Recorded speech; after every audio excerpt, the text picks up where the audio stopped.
December 1943.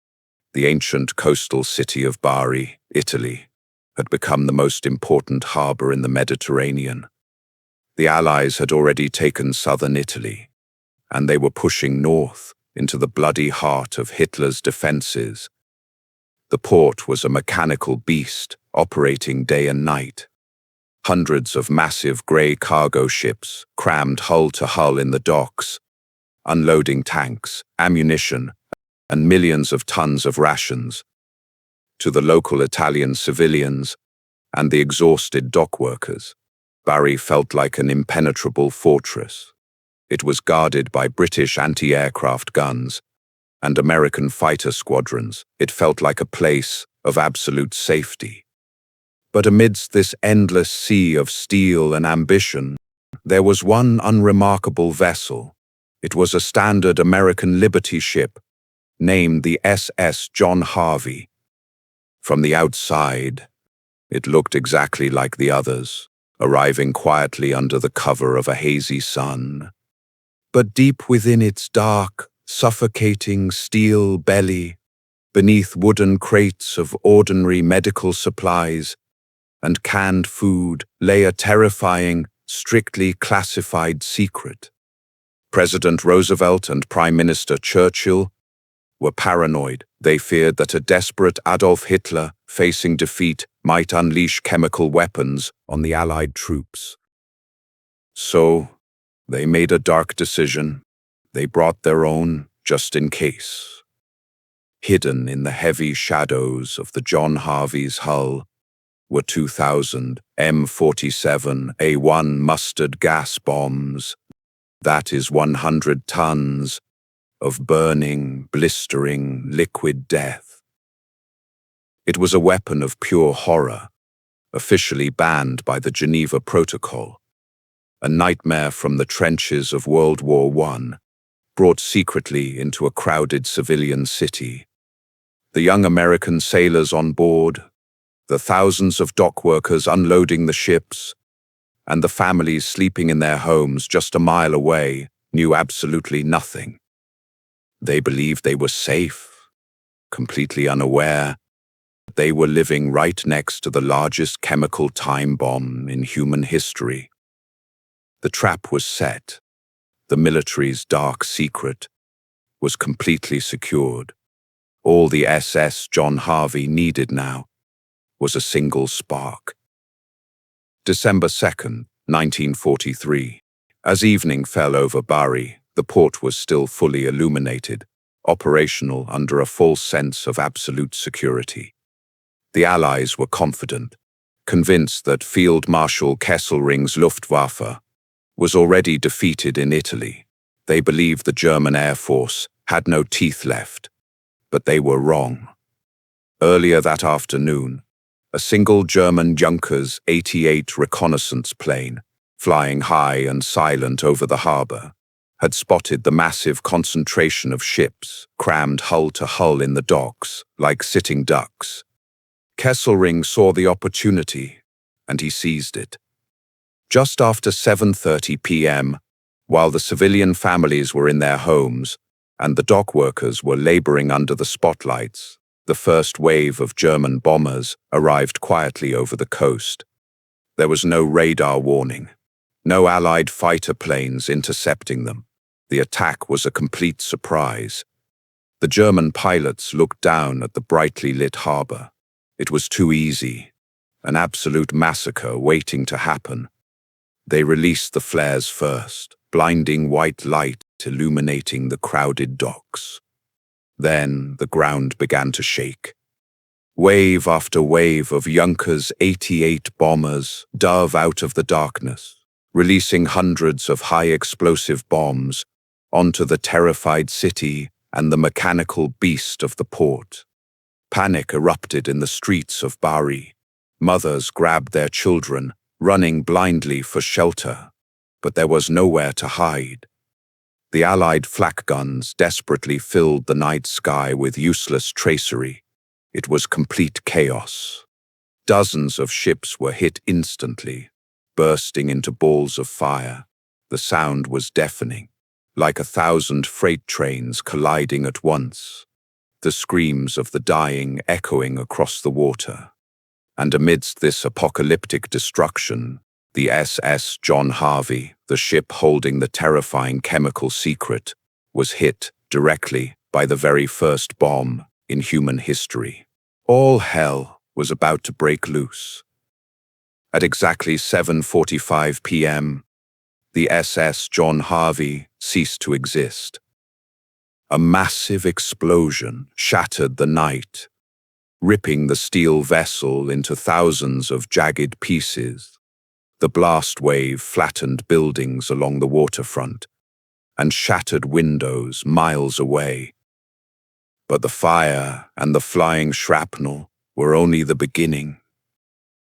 From the burning wreckage of the hold, 100 tons of liquid mustard gas bled into the harbor. It quickly mixed with millions of gallons of thick, black aviation fuel leaking from the other destroyed ships. Sailors whose vessels were sinking had no choice. To escape the flames, they abandoned their ships and jumped directly into the dark, freezing water. They didn't know they were swimming in a toxic chemical soup. Rescue boats frantically pulled the young men out of the harbor. They were shivering, coughing, and completely covered in a thick layer of oily sludge. To keep them warm, the medics wrapped the rescued sailors in heavy wool blankets and gave them hot tea. It was a fatal, terrifying mistake. The heavy blankets trapped the liquid mustard gas. Tight against their skin, the warmth of their own bodies baked the horrific poison directly into their pores. Meanwhile, out in the harbor, the intense heat of the burning ships began to vaporize the remaining chemical. A silent, invisible cloud of mustard gas slowly rose from the water. And then the wind shifted. The ocean breeze pushed the toxic, suffocating fog directly into the crowded civilian streets of Bari. The doctors and nurses at the military hospitals were completely overwhelmed. Hundreds of sailors and terrified civilians started pouring through the doors. The medical staff was confused. These patients had no visible shrapnel wounds, no broken bones, but their eyes were swollen shut, and their skin was beginning to blister, with massive, agonizing chemical burns. The desperate doctors begged the military commanders to tell them what kind of weapon had caused this. But because of the strict order of absolute secrecy from London and Washington, the answer the doctors received was a devastating lie. It is just oil and smoke, the commanders insisted. Treat them for regular burns. And so, because of a military cover-up, the doctors unknowingly doomed their own patients, leaving the toxic chemicals on their skin as the invisible poison slowly ate them alive. The morning of December 3rd revealed a harbour transformed into a graveyard of steel. But inside the crowded military hospitals, a much more terrifying tragedy was quietly unfolding. The young sailors who had been pulled from the water were waking up in the dark, completely blind. Their skin, which had been trapped beneath the heavy blankets, was erupting in massive, unimaginable blisters. The standard treatments for oil burns were completely useless. The invisible poison was already in their blood. Within hours, the young men began to die in agony, their lungs slowly rotting from the inside out. The death toll skyrocketed so fast, forcing the exhausted medics to begin digging mass graves in the hard earth. Hundreds of lives were slipping away. Yet, the military commanders maintained their wall of silence, denying everything. But the strange nature of these horrific burns caught the attention of a brilliant medical officer, Lieutenant Colonel Stuart Alexander. Alexander knew exactly what these terrifying symptoms meant. He had seen them before, in the muddy trenches of World War I. Defying the military's strict orders, he quietly began his own investigation, walking alone through the soot-covered wreckage of the docks. In the oily, blackened water, he found the undeniable proof: fragments of American bomb casings designed for chemical warfare. The horrifying realization finally set in. The Allies had brought their own poison, and it was killing their own men. Alexander confronted the highest levels of the Allied command, demanding the truth, desperately trying to save the remaining patients.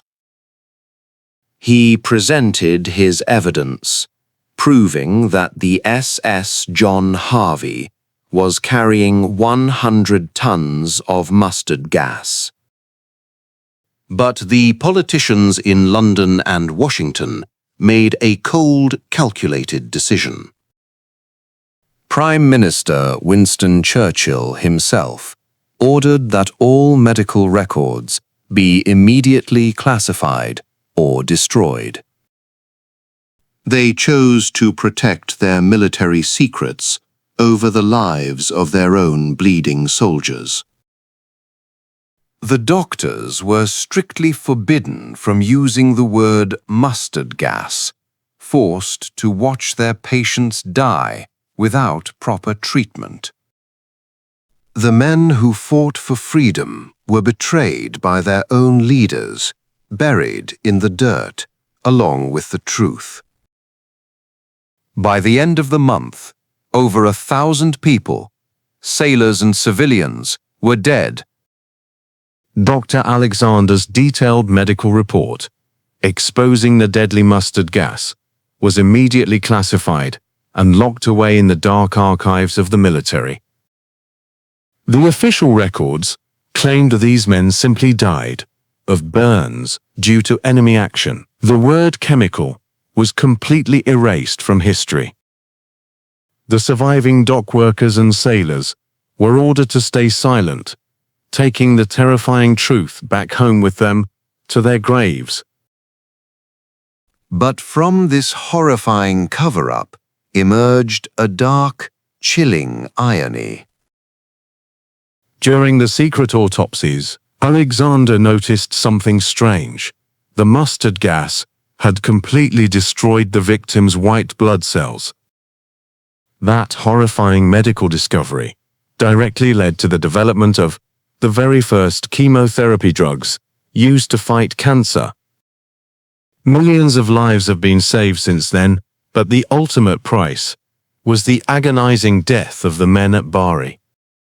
It took decades for the governments of the United States and Britain to finally declassify the documents and admit what really happened. History is written by the victors, but the truth is always buried with the victim. If you want to uncover more of the dark, erased chapters of our past, hit the subscribe button and welcome to your daily archive.